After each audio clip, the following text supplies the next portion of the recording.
ഇങ്ങനെയുള്ള ജെർക്കിങ്ങും അതുപോലെ തന്നെ വലിയ ശബ്ദവും അനുഭവപ്പെട്ടത് എന്നതാണ് സൂചിപ്പിച്ചിട്ടുള്ളത്. അതുകൊണ്ട് തന്നെ ശബ്ദം കേട്ടു എന്നാണ് ജനങ്ങൾ പറയുന്നത്. ഞാനിപ്പോൾ കുറച്ച് മുമ്പ് ഇവിടെ എത്തി വിവരങ്ങൾ അന്വേഷിച്ചപ്പോൾ ജനങ്ങളിൽ നിന്ന് കിട്ടിയ വിവരമാണ് നിങ്ങൾക്ക് പാസ് ചെയ്യുന്നത്.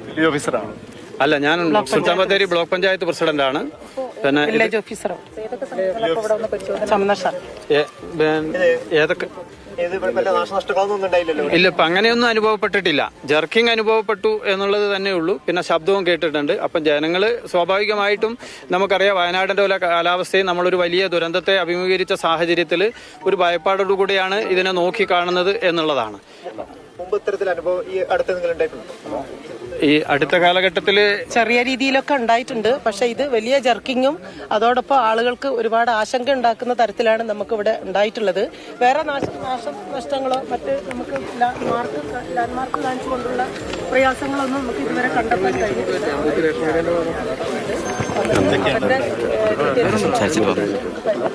അടുത്ത നിങ്ങൾ പറഞ്ഞു നിങ്ങളല്ലേ പോയ സ്ഥലങ്ങളൊക്കെ പറഞ്ഞു ഇങ്ങോട്ട് വന്നത് പിന്നെ ബന്ധു വീടുകളിലേക്കും പോകുന്നതിന് വേണ്ടിയിട്ടുള്ള നിർദ്ദേശം കൊടുക്കാം. ഞാൻ നെന്മേനി വില്ലേജറാണ്. നെന്മേനി വില്ലേജിലെ തെക്കൻകൊല്ലി, അമ്പൂത്തി വെള്ളച്ചാട്ടം, എടക്കൽ എന്നീ മേഖലയിൽ നിന്നുള്ള ജനങ്ങൾ ഒരു 10:20 ശേഷം പിന്നെ ഫോൺ കോൾ വന്നു എനിക്ക്. ഇവിടെ ഇങ്ങനെ ഒരു ശബ്ദവും കേട്ടു. പിന്നെ ഒരു ചെറിയ 2 സെക്കൻഡോളം നീണ്ടു നിൽക്കുന്ന ഒരു ജർക്കിംഗ് ഉണ്ടായെന്ന് പറഞ്ഞു.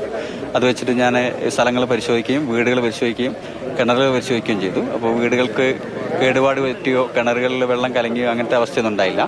അതിനുശേഷം പിന്നീട് ഞാൻ ഇവിടെ തന്നെ ഉണ്ട്. ഇതുവരെ അങ്ങനത്തെ ഇതൊന്നും ഉണ്ടായിട്ടില്ല. അപ്പോൾ എന്താണ് കേട്ട് മുഴക്കമാണോ കേട്ടു? ഒരു മുഴക്കം പോലെയുള്ള, അത് പലരും പല വിധത്തിലാണ് പറയുന്നത്.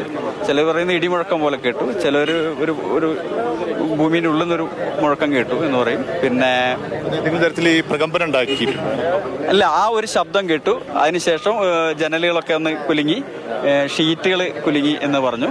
ഒരു 2 സെക്കൻഡുകൾ ഉണ്ടായിരുന്നുള്ളൂ എന്ന് പറഞ്ഞു. അതിനുശേഷം പിന്നെ ഒന്നും ഉണ്ടായിട്ടില്ല. ഇത്തരത്തില് എന്താണെന്നുള്ളത് നമുക്ക് സംഭവിച്ചെന്നുള്ളത് അല്ല, അത് കൃത്യമായിട്ട് എനിക്ക് പറയാൻ കഴിയില്ല. അത് അതിൻ്റെതായ വിദഗ്ധന്മാർ പരിശോധിച്ചിട്ട് അറിയിക്കുന്നതായിരിക്കും. നാട്ടുകാർ ആരെങ്കിലും ഉണ്ടോ? ചെറിയൊരു കുലുക്കം എങ്ങനെ സംഭവിച്ചു, അത്രേ ഉള്ളൂ. ചെറിയൊരു കുലുക്കം എങ്ങനെ സംഭവിച്ചു, അത്രേ ഉള്ളൂ. പെട്ടെന്ന് വലിയ ഒരു ചെറിയ സൗണ്ടും കേട്ട്. അതാണ് യഥാർത്ഥ സ്വാഭാവികമായ സൗണ്ട്. ചെറിയൊരു പടക്കം, നമ്മളൊരു കതിന് പൊട്ടുന്ന മാതിരിയുള്ള ഒരു സൗണ്ട്. 23-ാം വാർഡാണോ ഇത്? 23-ാം വാർഡിന്റെ മെമ്പർ ബിജു. 23-ാം വാർഡ്. സംഭവം ഒരു 10-10:15 കൂടിയാണ് ഈ സൗണ്ട് വരുന്നത്. അപ്പോൾ വാർഡിൽ നിന്ന് ഒരുപാട് വിളിക്കുകയുണ്ട്. ആ സൗണ്ട് ഞാൻ കേൾക്കുകയും ചെയ്തു. ഒരു ഇടി വെട്ടുന്നതിനെക്കാട്ടി ഒരു ഭീകരമായ ഒരു സൗണ്ടാണ് വന്നത്. അപ്പോൾ എല്ലാവരും പറയുന്നുണ്ട് ഭൂമിവൽക്കത്തിന്റെ ഭാഗമാണ്. പക്ഷെ അങ്ങനെ ഒരു മാർക്കൊന്നും കാണിക്കാൻ ഇതുവരെ പറ്റിയിട്ടില്ല. നമ്മൾ അന്വേഷിച്ചിടത്തോളം കിട്ടിയിട്ടില്ല, മാർക്കൊന്നും കിട്ടിയിട്ടില്ല ഇതുവരെ. എല്ലാവർക്കും ഒരേ അനുഭവം ഉണ്ടായെന്ന് മാത്രമേ ഉള്ളൂ. അല്ലാണ്ട് പ്രത്യേക പ്രശ്നത്തിലേക്ക് ഇതുവരെ. ശബ്ദമാണോ? എത്ര ദൂരത്തോളം സൗണ്ട് ആശങ്ക ഉണ്ടാക്കുന്ന, ജനങ്ങളെ ആശങ്കയിലാക്കുന്ന രീതിയിലുള്ള സൗണ്ടാണ് വന്നത്.